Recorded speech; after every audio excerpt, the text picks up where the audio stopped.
All right, good morning, everyone. We'll get started with Coach Traylor here. Just use the raise hand function. I'll call on you for questions. JJ?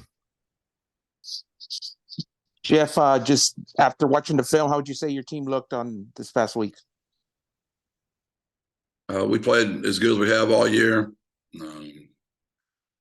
Taking the opening drive down and scoring was big for us. Key conversion on 3rd down 7 to tie key. Then creating the turnover. Trey Moore with a great spin move on their right tackle, getting the ball out. And Frank hitting Cephas there to make us 14-0. Just the exact opposite of what happened versus Army, where we got down because of a turnover 14-0 and we never could come out of it.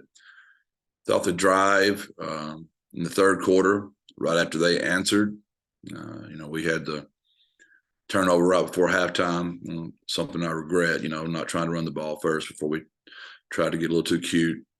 But I thought when they came down, when you lose momentum like that right before halftime and then they come out and score on the opening drive, our offense went right down the field and answered. And yeah, I know you could be very judgmental that our defense didn't stop them on that drive, but the plays that UAB made on 3rd down were incredible. I mean, the 3rd down and 8 completion with Rashad, was right there. 3rd down completion on DeJuan, he was literally right there. I mean, sometimes the other team makes plays too, but our offense did a great job of going down and answering. I thought those were some of the critical moments in the ball game. Your offense put up 40 points for the 2nd straight week. Is that just a combination of the offense playing better along with the defense as well? I think 5 turnovers has a lot to do with that. Statistically, we weren't as good because the fields were so short all night. But our special teams were just so good, and our defense was so good. Our average starting field position was on the 40 just from our return team. I almost declined the penalty, because we got the ball on the 35, and that was worse than what our average was. So I wasn't going to be that arrogant, but we were that successful with our Delta team, which is what we call our kickoff return team. So it all plays together. We weren't as bad offensively as you think we were, even in the month of September, which you reminded me of right when the game was over. But we had had to go 88 yards and 92 yards a lot of times. It's just hard to be good consistently. And I'm not saying we were great. We were not by any stretch of the imagination. But we weren't as bad as it looked like we were. Greg? Jeff, what did it mean to you to see Joshua Cephas become the program's all-time leading receiver in this game? Well, there's a couple things that came to mind. I remember I always thought he was good, but like our first game against Texas State, he made one of the most incredible one-handed catches I've ever seen. And his consistency through the years, just how he comes to work every day, the exact same. Couldn't brag on him enough. There's a play in the game where if you'll go back and look at it, we have a trips formation, and McEwen is supposed to be blocking for Josh for the bubble, and Josh just switches McEwen, and Josh takes the blocker's role and lets McEwen have the bubble. Now, we didn't throw the RPO out there; we handed the ball off. But I bet there's not in the history of the game, I don't know if there's ever been the leading receiver in the history of the school give up the ball to a freshman so he could go block for him. To me, that's the secret to the sauce of why our teams just get a little bit better through the month of October and get better through November. Just that unselfishness in a society where no one talks about what's best for everyone anymore. It's always about who can get the most clicks and who can get the most likes and what can you do for me. And I don't want to sound like an old grouchy man like my 3 kids tell me I am all the time.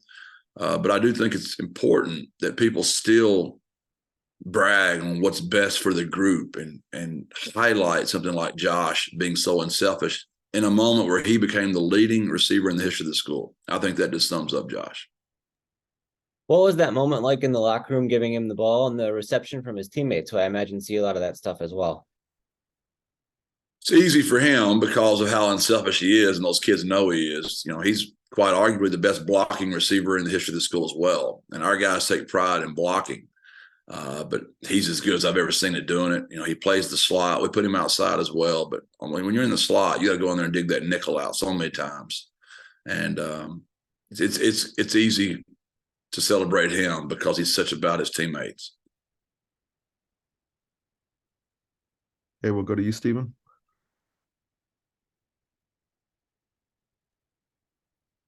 Hey, Coach, I just wanted to get your thoughts on Robert Henry and what he's brought to your running game this year.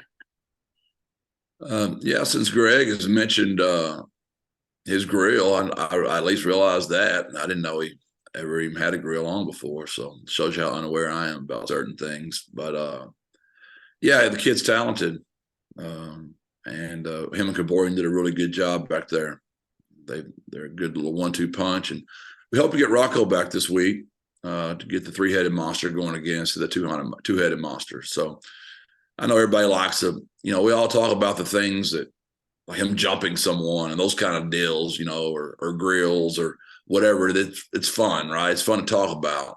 But the thing I'm most proud of with Robert, how he protects the quarterback now. He knows who he's supposed to block.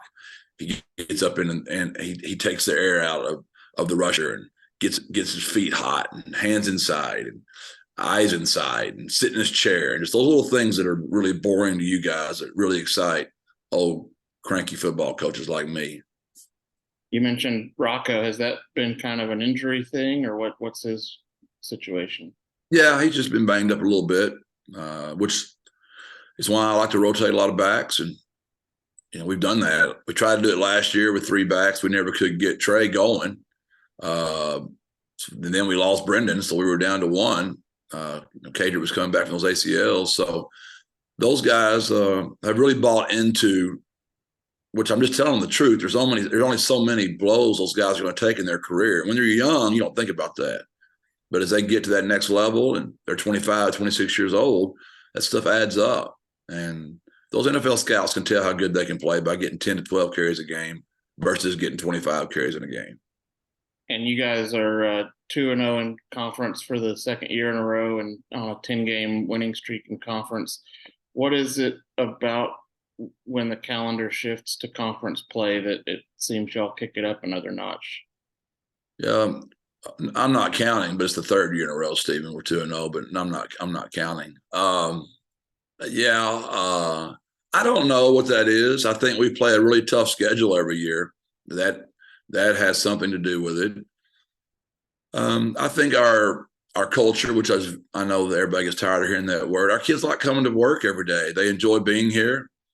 We don't treat them differently when they win and when they lose. We're really consistent with them. There's a standard. It's our triangle of toughness, our 2-0, our brand that we hold ourselves to. And that's on the field and off the field. And we just play to that standard. We try our very best to drown out outside noise. We know we're not as good as everybody says we are when we win, but we also know we're not as bad as everybody says we are when we lose. We hold ourselves to a standard, and our kids just continue to get better a little bit each day. I know I said it in the post-game press conference, Stephen, but when you got a bunch of guys that like each other, that have a great culture, and you give them a good plan, and you're consistent, and you give them unconditional love, they just get better each week. And our kids have done that, for 4 straight years now. Back to you, Greg.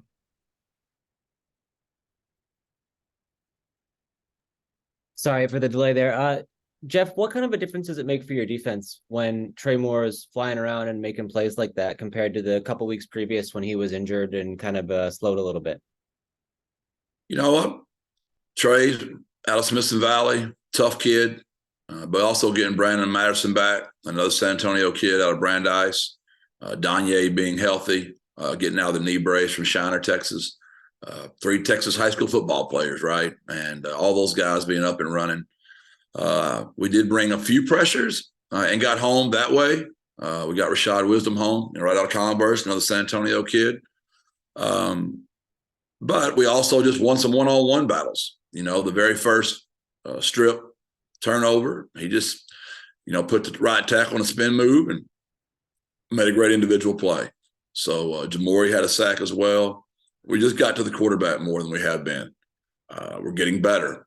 And I know everybody just thinks that stuff just happens, but a lot of work goes into that move Jamori made to get that sack. A lot of work went into that move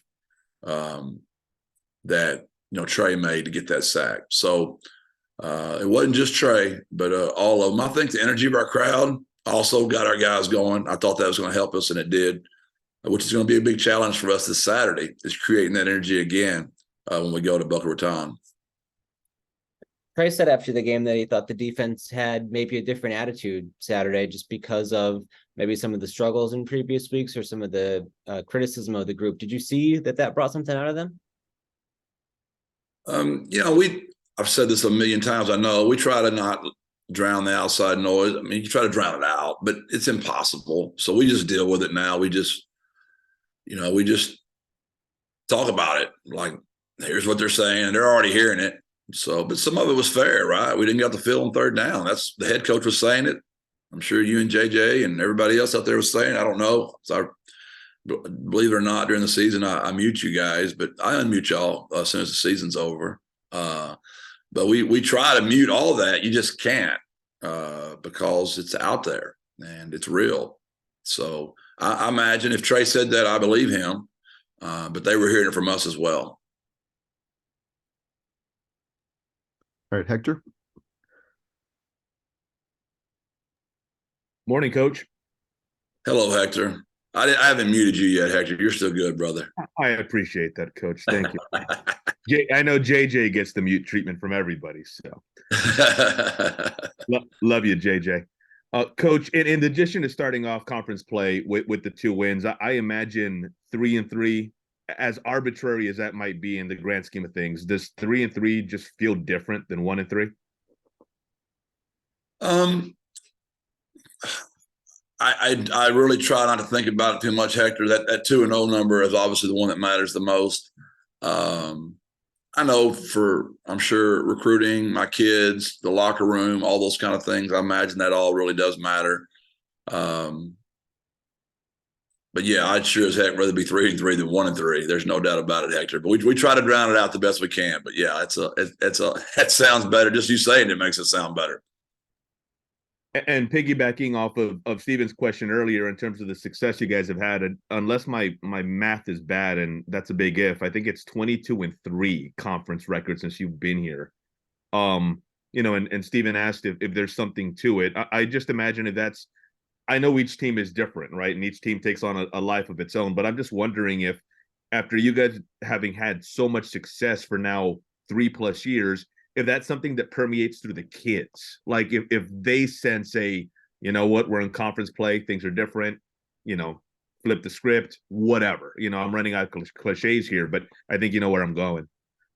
Yeah. If you count the conference championships, which I would imagine you would, we're actually 24-3 in our last 27. We're 19 out of our last 20. Do we talk about that? Yes, we do. And I've said it before, maybe it's just the old Texas high school football coach in me. And maybe I've just got to do a better job in our non-district games. I'm being funny. I'm sure that'll be national media. It's non-conference, I understand, in college. But it is different. I mean, you play more kids. You try to let them see what they can do. And, when you get to conference play, that's how you win a conference championship. You got to win the most games. It's the way the rules are written. So it's not that we're intentionally bad in September. I think of all that, though, the most important deal is we get a little bit better every day. And because they like coming to work, they like being here. And that still matters.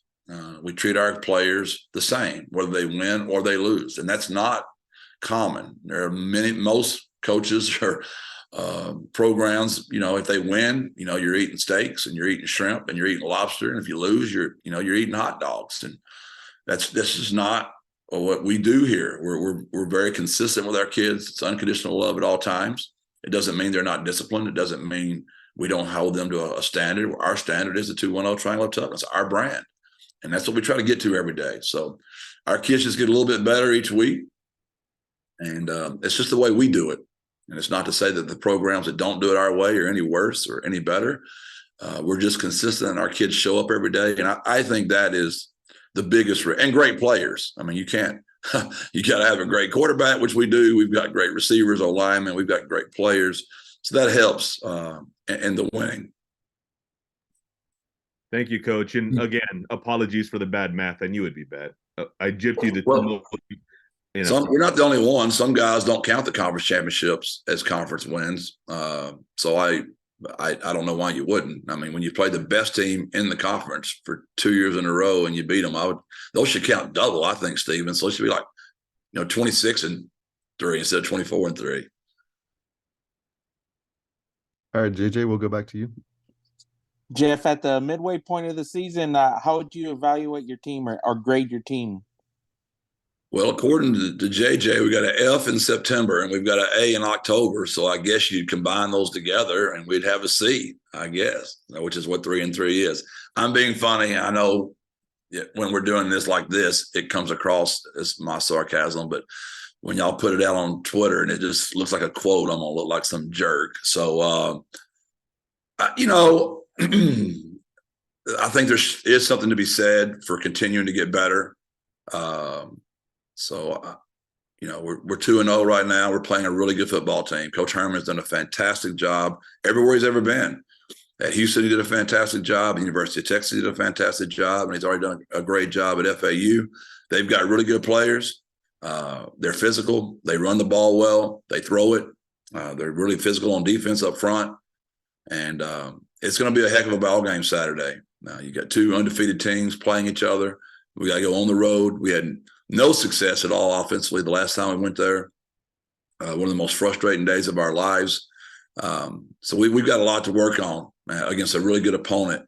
But 2-0 teams getting after it this Saturday. Greg? Jeff, we saw Cyrus Dumas play his first significant action in a game this season. What did you see from him, and what should we expect for him going forward and the role he might take in this defense? About what you'd expect. His first game, rust, but the twitch is there, which we expected to see. He just got to get used to it and get out there. And he's had some really bad run of injuries, and two different injuries since he's been here. So we're excited to get him out there. And I think you continue to see him get better each week. JT did not dress for this game after we've seen him kind of at least suiting up the last few weeks. Is there any sort of change in how you're approaching that, or what should we make of that situation? Just had a setback during the week, and just wasn't able to go. His knee just wasn't feeling good, so he couldn't play. Does that remain kind of a week-to-week situation, or do you think that setback puts him maybe behind a little bit farther? We're going to get looked at some more this week, and we hope to have, some answers by the end of the week. I wanted to ask you about the special teams as well. What was your overall take on the way that unit played against UAB across the board? I thought there was a couple of huge plays in the game. Our kickoff return team was fantastic the entire night. Really, really happy for we call them our Delta unit. Our Night Stalkers has been consistent the entire season, which is our kickoff team. Early in the year, we struggled a little bit. We've got that cleaned up right now. I thought the kick that Chase made was huge because we took a sack. So not only it was a 53-yarder, but we had just lost probably 10 to 12 yards of the play before. So there was a tremendous momentum shift there. For him to step up and kick the longest kick in the history of the school was big. So close on our punt return. We're getting there, and there's just one guy right now. We're one away from getting that one done. And disappointed in our SEALs team, our punt team. We did not kick the ball very effectively in our sky kick situations. We've got to get better at that. But overall, tremendous success. I think we outgained them by 140 yards in special teams. And those units have just continued to get better each week. But as I said in the post-game press conference, it's the first time all year, all three phases were really good at the same time. All year long, we've been inconsistent, and it's been one unit or two units, but it's never been all three. What went into the decision to go to Willie McCoy on kickoff returns after you started the year with Chris Carpenter there? Again, kind of like the running back position, there's only so many shots those guys can take. That's a really physical position back there. And, Chris is a slight frame, and he had been battling some injuries, and Willie had done that at Kilgore Junior College, and so we just decided to share the roles. Is there anything beyond the obvious of speed that makes Willie so effective in that role? He's powerful, he's fearless, and he's done it a lot. So he's getting better each week as well. I'm sure you guys and you personally enjoyed seeing when the short kick went to Cam Cooper and he made a little bit of a play there and ran over a couple guys. What was the reaction to that like on the sideline, and what did that play mean for your group? Yeah, that was a big one. Our kids, that was another momentum play, and got all of our guys juiced up. And we celebrated Cam yesterday in the team meeting. He's one of our triangle winners. Yeah, I was glad to see a smile for Cam. Cam played defense out and in high school, so there's been a little bit of a slower adaptation to playing tight end, but he's continuing to get better, and he's really excelling our special teams lately. I know UAB kicked one out of bounds as well. How much of an advantage is it when they feel like they have to start going away from your returner and then kicking it short like that?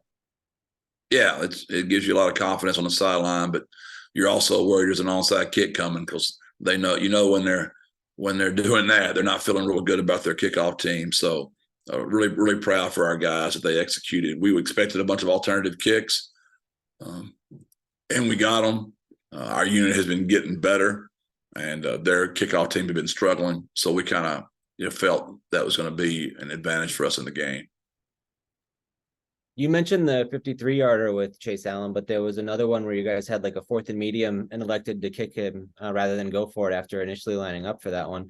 How much does his leg strength and maybe his reliability as well sort of change your decision-making in those spots with what he's shown you so far? Well, it's never been, except when he got injured in the first game, it's never been an issue of me not trusting Chase. It's just been, maybe like in Tennessee, we could have kicked one.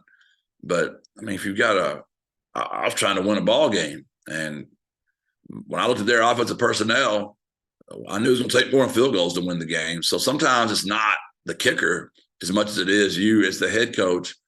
I heard Dan beating himself up a lot after the Oregon game, for not kicking the field goals. But in his assessment before the game, I'm sure he thought he needed a certain number of points to win the game. So it's not always about the kicker. Sometimes it's just about your overall assessment of your team. I know you talked about after the opener against Houston how costly the special teams were in some scenarios. Did it take on a renewed or heightened focus after that, or what did it take to get to the point where now the last few weeks that's been a strong point for your group? No, it's never that. I know if it was just that, I mean, every time you play bad the week before, you'd play good the next week. It's not that. That's just too easy. It's always a fundamental. It's always a detail. It's not like that. I really wish it was that simple. I mean, that I really do. It's just not that simple, or everybody would fix it. It's sometimes it's the player. I never want to blame the player, but you might have him in a wrong position, and you need to put him in another spot where he can excel a little bit. You might have just evaluated him wrong in fall camp, and Houston's good. So it's always good to play good people, because it really does exploit your own team, and it makes you make some decisions that you might not make if you're playing inferior talent. Now, what's the negative of that? Well, you could be 1-3 in non-conference as well, and everybody tells you how much you stink in the month of September all the time. But it does tell you the truth about it's like my workouts. I mean, I go in there and do my little Jane Fonda workout for 20 minutes. It doesn't expose a whole lot, right? If I got Esteban in there and Esteban started putting me through a workout, I might get some things exposed right now that I need to adjust, right? And do better. You have not shied away from using some of your starters on special teams either. We see even Rashad Wisdom is involved in a lot of those. What's your philosophy as it relates to that versus kind of saving those guys and not putting them on the special teams units? Well, the kickoff is the first play of defense. I've never looked at it any other way. So it's a lot harder to call plays when you're an offensive football coach, calling from your 17 or 22 versus calling it from your 40 or 42. So, it's the triangle of toughness. It's why I put that brand up there. It's to remind me as well as the head coach that we're going to commit to stopping the run. We're going to commit to running the football, and we're going to play our best players on special teams. It is a fine line, to your point, of when you start getting injured and you start getting really thin, then it's when it gets tough. At the end of the year, usually about now on in, it gets dicey. about how many plays can those guys actually go. And you'd like for your young freshmen to start stepping up, because you got 4 games, you can play them and not lose a year and save their red shirt. So we need some other guys to start coming on to maybe take some reps off those players. Hector? Coach, curious if there's any thoughts you want to share on your former player up on I-35. You got him earlier in the year, and I'm just wondering, they got another win this past weekend, dramatic fashion, and it feels, obviously specifics are different, but it feels like what you were building when you first got here, and just the fan base and how it's taken on a life of its own, and the run that they're starting here. Well, we'll see where it ends, or we'll see where it goes. But just any thoughts? The parallels are kind of eerie, especially considering your guys' background together. Just thought, curious to see if you had any thoughts. Well, I've told you since day one, that's just GJ. I know he's, one of our rivals, and you're not supposed to say good things about your rival, but it doesn't surprise me at all. And I know you're going to be able to pull this same clip up for 100 times. Hector, I'm not going to say anything different. He's a really, really good young football coach. He was a great player, and he can spot talent. He surrounds himself with really good people. And usually presidents, ADs, communities get on board with guys that care about people and are good at their jobs. And GJ cares about people, and he's really good at his job. And no one is more proud or happy for me. And he's going to be a pain in my butt. I told everybody that when I helped him get the job, that he's going to be a pain in our butt. And we're going to lose some recruits to them, and they're going to lose some recruits to us. But it's good for football. It's good for the 2 cities. It's good for I-35. It's good for Texas high school football, because we're both going to recruit Texas high school football players, and it's all good. There's enough for all of us. There really is. There's enough for all of us. There's enough good players. There's enough winning, and couldn't be happier for him and his staff. A lot of those guys on that staff are friends of mine that I've worked with before, and happy for him. Thanks, Coach. All right. Thanks, everyone. Thank you, Thank Jeff. you. God bless. Birds up. Thank you, Coach.